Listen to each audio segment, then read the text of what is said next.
And so we notice that the second circle, the smaller circle, shows that the end time controversy is going to be over the first table of the law.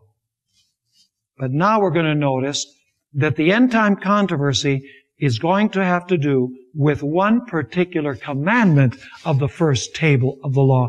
This is the smallest circle or the smallest ripple. Go with me to Psalm 95 and verse 6. Psalm 95 and verse 6. It says here, "O come, let us worship and bow down. Let us kneel before the Lord our Maker." Why do we worship God according to this verse? We worship God because He is our what? He is our Maker. He is our Creator. We worship because He is the Creator. Notice Nehemiah chapter 9 and verse 6. I want this principle to be clear. We worship God because God is our Creator. Nehemiah 9 verse 6. "You alone are the Lord. You have made heaven, the heaven of heavens with all their host, the earth and everything on it, the seas and all that is in them, and you preserve them all. The host of heaven," what? "Worships you." Do you notice once again that worship is connected with the idea that God is the Creator?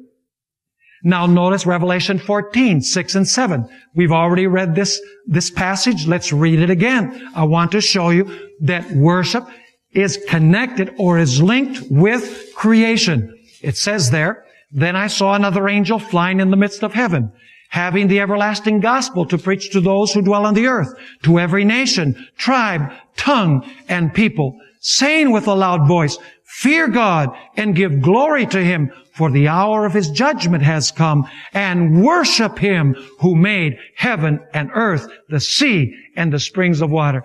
Is the idea of worship once again linked with creation? Absolutely. And by the way, the language of the first angel's message actually comes from the fourth commandment.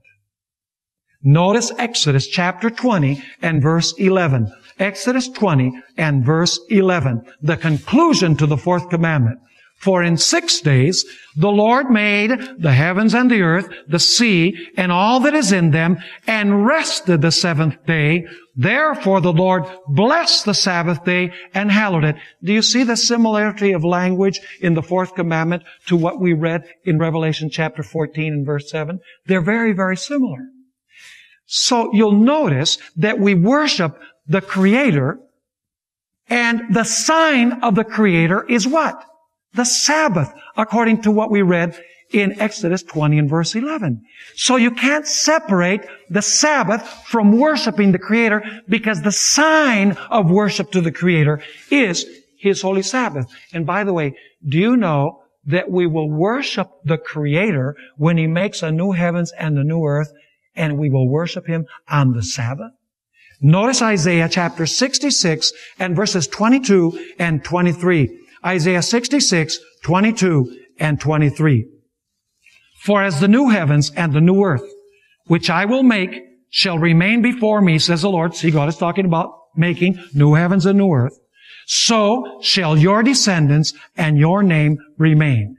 And it shall come to pass that from one new moon to another," or it could be translated from one month to another, "and from one Sabbath to another, all flesh shall come to worship before me, says the Lord." So let me ask you, when God makes a new heavens and a new earth, He creates a new heavens and a new earth, are we going to go worship before Him? Yes. What day are we going to worship before Him? The Sabbath. You see, when the fourth commandment says, worship the Creator, it's saying, worship the Creator by keeping the Sabbath. So you cannot separate the Sabbath from worship. So is the end time issue going to have to do specifically with the commandment that has to do with the Creator, with the Sabbath? Absolutely.